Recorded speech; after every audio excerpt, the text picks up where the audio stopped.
कहानी का शीर्षक जंगल के चोर परिंदे। एक घने जंगल में हर तरफ शांति थी, मगर वहाँ रहने वाले जानवरों और पेड़ों को हमेशा एक डर सताता था, परिंदे चोरों का। ये परिंदे जंगल के अलग अलग हिस्सों से चोरी करते थे और उनकी चोरी की कहानियाँ जंगल के रहस्य से भरी हुई थीं। पहला चोर, मैना की चालबाजी। मैना एक बेहद होशियार और चालाक पक्षी थी। उसकी नजर हमेशा जंगल के सबसे ऊंचे पेड़ की सबसे स्वादिष्ट फलों पर रहती थी। एक दिन जब सब जानवर सो रहे थे, मैना ने धीरे से उन फलों को चुराना शुरू किया, मगर उसे अंदाजा नहीं था कि उस पेड़ पर रहने वाली चींटियां उसकी हर हरकत पर नजर रख रही थीं। जब मैना ने फल चुराया, चींटियों ने उसे घेर लिया और उसे सबक सिखाने का फैसला किया। उन्होंने मैना को समझाया कि अगर वह सभी के साथ फल बांटेगी तो किसी को भी चोरी करने की जरूरत नहीं पड़ेगी। मैना ने उनसे माफी मांगी और तय किया कि अब वो किसी का हक नहीं मारेगी। दूसरा चोर, कटफोरवे की चोरी। कटफोरवा जंगल का दूसरा चोर था, मगर उसकी चोरी थोड़ी अलग थी। वो पेड़ों के तने से कीड़े मकोड़े निकालता और उन्हें चुपके से खा जाता। पेड़ धीरे धीरे कमजोर हो रहे थे क्योंकि कटफोरवे ने उनके भीतर से जान निकाल दी थी। एक दिन बूढ़े बरगद ने कटफोरवे को बुलाया और उसे समझाया कि पेड़ों को कमजोर करना जंगल के संतुलन को बिगाड़ देगा। कटफोरवा ने अपनी गलती महसूस की और वादा किया कि वो सिर्फ उन पेड़ों की मदद करेगा जो बीमार हैं। तीसरा चोर, तोते की चालाकी। तोता हमेशा से रंग बिरंगे फूलों के बीच छुपकर सबसे खूबसूरत फूलों की पंखुड़ियाँ चुराता था। उसकी आदत थी कि वह इन पंखुड़ियों को अपने घोंसले में सजाता। एक दिन तितलियों ने देखा कि फूल कम हो रहे हैं और इसके पीछे तोते का हाथ है। तितलियों ने तोते से बात की और उसे बताया कि अगर उसने फूलों को यूं ही चुराया तो जंगल में सुंदरता खत्म हो जाएगी। तोता ने माफी मांगी और वादा किया कि वह अब किसी का घर नहीं उजाड़ेगा। चौथा चोर, बाज की तेजी। बाज जंगल का सबसे तेज और खतरनाक चोर था। वह छोटे पक्षियों के अंडे चुराता था और उन्हें दूर ऊंचे पहाड़ों पर ले जाता था। जंगल के सभी छोटे पक्षी उससे डरते थे। एक दिन जंगल के राजा शेर ने बाज को बुलाया और उससे कहा, तुम्हारी ताकत और तेजी का इस्तेमाल तुम दूसरों की मदद के लिए कर सकते हो, न कि उन्हें नुकसान पहुँचाने के लिए। बाज ने शेर की बात मानी और अब वह जंगल के दूसरे पक्षियों की सुरक्षा करता है, उनकी चोरी करने की बजाय। पांचवा चोर, गिलहरी की चालबाजी। गिलहरी पेड़ों के बीज चुराने में माहिर थी। वो बीज चुराकर उन्हें अलग अलग जगहों पर छिपा देती थी ताकि किसी और को पता न चले। मगर एक दिन जंगल का संतुलन बिगड़ने लगा क्योंकि पेड़ों से बीज गायब हो रहे थे। एक बुजुर्ग उल्लू ने गिलहरी से कहा, अगर तुम बीज छिपाने के बजाय उन्हें पेड़ों के पास ही छोड़ दो तो जंगल हरा भरा रहेगा और सभी खुश रहेंगे। गिलहरी ने बात समझी और अब वह बीजों को छिपाने की जगह उन्हें सही जगहों पर लगाती है ताकि जंगल हरा भरा रहे। अंत में सबक, जंगल के इन चोरों ने एक बात सीखी, चोरी से कोई फायदा नहीं होता बल्कि जंगल का संतुलन बिगड़ जाता है। सबने अपनी गलतियों से सीखा और अब वे सभी मिलकर जंगल की रक्षा करते हैं। इस तरह जंगल फिर से शांति और समृद्धि से भर गया और परिंदों और जानवरों के बीच एक नई दोस्ती की शुरुआत हुई।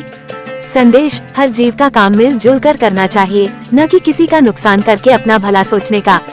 छठा चोर, कोयल की मीठी धुन का छल।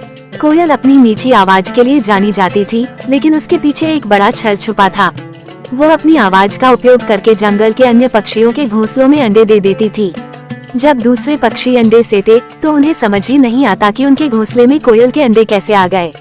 एक दिन जंगल की बूढ़ी चिड़िया ने कोयल की चालाकी पकड़ ली। उसने कोयल को समझाया कि अपने बच्चों को पालने की जिम्मेदारी खुद उठानी चाहिए, न कि दूसरों पर डालनी चाहिए। कोयल को अपनी गलती का एहसास हुआ और उसने तय किया कि अब वह अपने अंडों की देखभाल खुद करेगी। सातवां चोर, बगुले की धोखाधड़ी। बगुला दिखने में शांत और ध्यानमग्न था, मगर उसकी चालाकी सब पर भारी पड़ती थी। वो नदी के किनारे चुपचाप खड़ा रहता और जैसे ही मछलियाँ उसके पास आती वह उन्हें झपट लेता। मछलियाँ बगुले से डरने लगी थीं और उनके बीच भय का माहौल बन गया था। एक दिन मछलियों की रानी ने बगुले से बात की और उसे समझाया कि अगर वह सभी मछलियाँ खा जाएगा तो नदी में जीवन समाप्त हो जाएगा। बगुले ने ये समझा कि नदी का संतुलन बनाए रखना जरूरी है। उसने मछलियों से वादा किया कि अब वो उनकी संख्या का ध्यान रखेगा और बिना वजह उन्हें नहीं मारेगा। आठवां चोर, सांप की साजिश। सांप जंगल में डर और खौफ फैलाने वाला सबसे बड़ा चोर था। वह न सिर्फ अंडे चुराता बल्कि छोटे जानवरों को भी डरा धमकाकर अपने कब्जे में ले लेता था। सांप की चालाकी इतनी थी कि किसी को पता ही नहीं चलता था कि वो कब और कैसे आकर चोरी कर गया। मगर एक दिन जंगल के बूढ़े हाथी ने सांप को रंगे हाथों पकड़ा। हाथी ने सांप से कहा, तुम्हारी चालाकी और ताकत बेकार जाएगी अगर तुम दूसरों को डराने के लिए इसका उपयोग करते रहे। सांप को भी यह बात समझ में आई और उसने अपने डराने और चुराने की आदत छोड़ दी।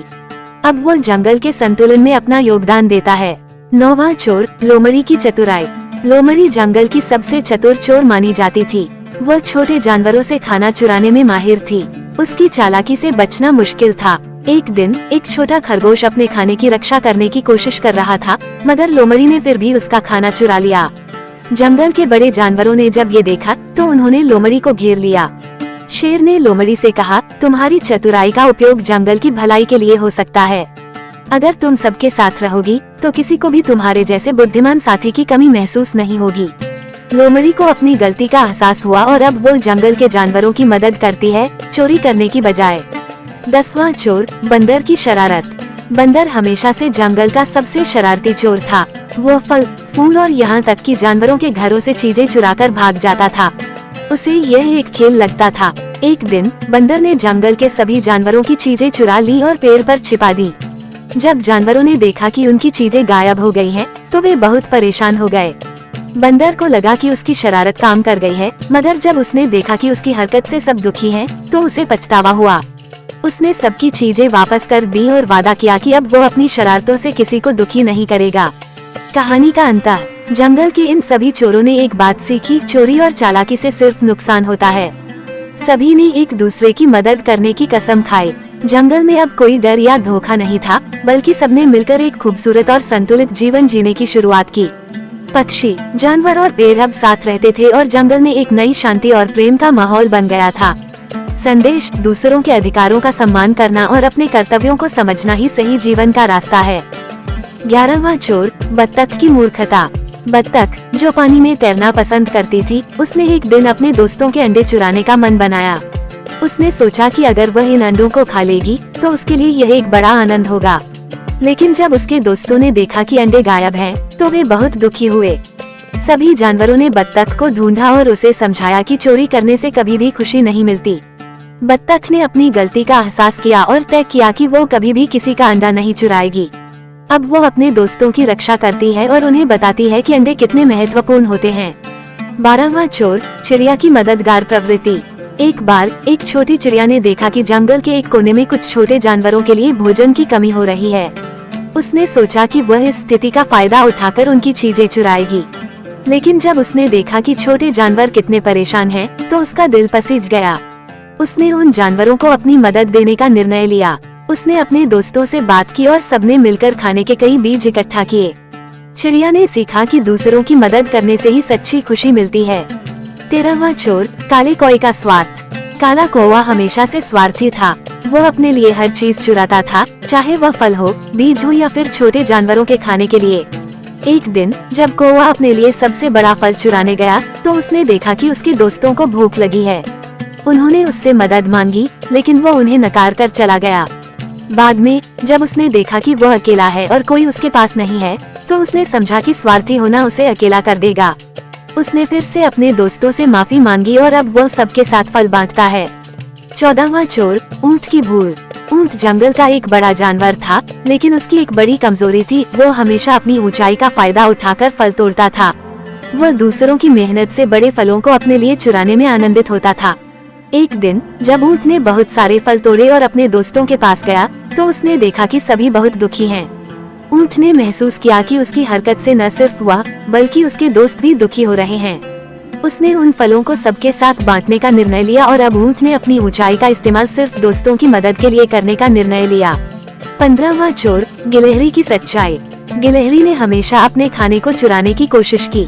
वह छोटे जानवरों के घर से नट्स चुराती और उन्हें छुपा देती। लेकिन जब छोटे जानवरों ने मिलकर एक सभा की और गिलहरी को बुलाया, तो उन्होंने उसे बताया कि उसके कार्यों से जंगल का संतुलन बिगड़ रहा है। गिलहरी ने अपनी गलतियों का एहसास किया और अब वो छोटे जानवरों के लिए नट्स इकट्ठा करती है और सबको बांटती है।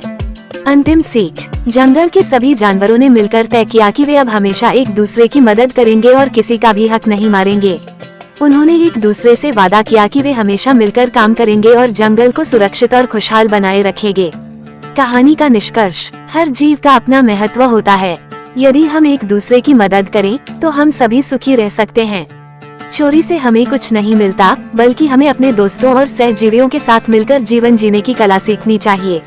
इस तरह जंगल हमेशा हरा भरा और खुशहाल रहेगा। इस कहानी के माध्यम से हमें ये सीखने को मिलता है कि चोरी से कोई लाभ नहीं होता। सहयोग और एकता से ही हम एक सुखद और संतुलित जीवन जी सकते हैं।